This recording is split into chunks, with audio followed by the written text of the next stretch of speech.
everyone and welcome to my YouTube channel. This is Just Lagger from TLE122, and for today's video is I'm gonna share to you how to do an asexual propagation to your chosen plant. So, by the way, what is asexual propagation? So, asexual propagation involves taking a part of one parent plant and causing it to regenerate itself into a new plant. So there are a lot of methods of asexual propagation, but I choose one, and that is layering, or specifically the air layering method. So what is air layering method? It is a method of propagating new trees and shrubs from stems still attached to the parent plant. So the importance of air layering is it produces a good size of plant within 1 year, depending on the species that you choose, or depending on the plants that you choose to propagate, or depending on the plants that you choose to do asexual propagation. So the advantages of air layering method is layering often is a more reliable propagation method for plants that are difficult to root from cupping. So there are 5 procedures. There are 5 steps on how to do air layering or air layering method asexual propagation to your chosen plant. So come and join me.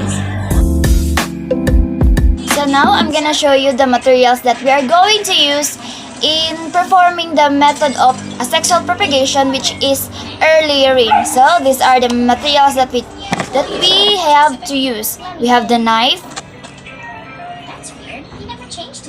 the string, and the plastic cellophane for the covering, and then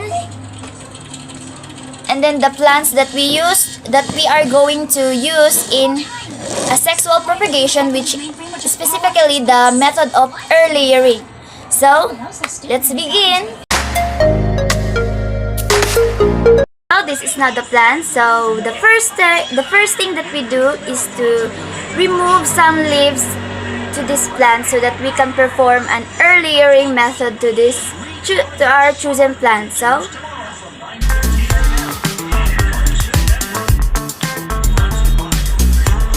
we remove 2 leaves to our plants, and then we have to cut the bark into an inch. So we have an inch here.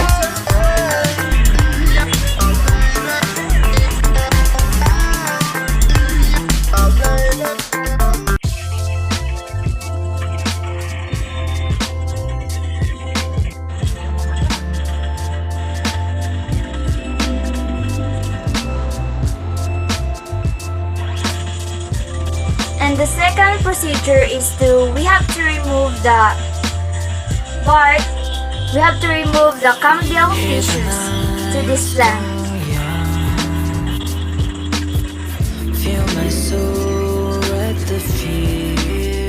Cambial tissues help to prevent the callus tissues from forming a new stem. So we have to remove the cambial tissue so that we can prevent it from forming a new stem. So we are now finished in scraping or girdling to this plant. The next step that we do is to cover it with our transparent or our plastic cellophane. Now we have to cover it with our transparent plastic cellophane.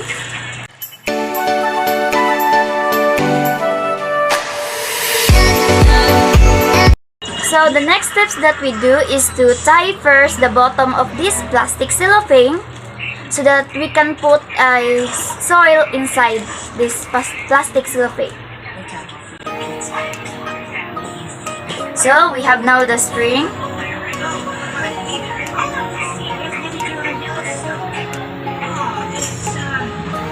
So we have to tie it here at the bottom.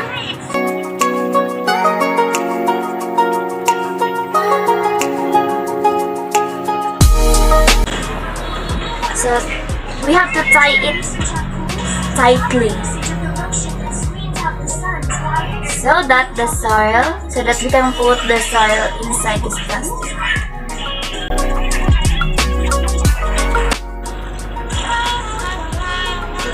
So we have now to put the soil inside the plastic. So we have to gently press the soil inside this plastic, so for us to know if we need to add more soil inside this plastic.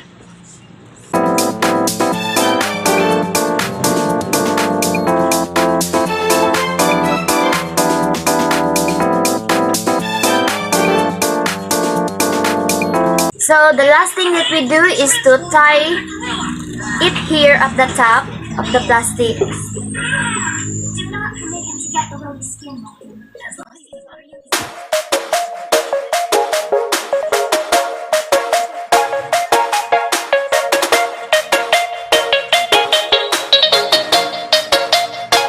So we have to tie it also here at the middle. Have you considered the reason you are upset is because you are not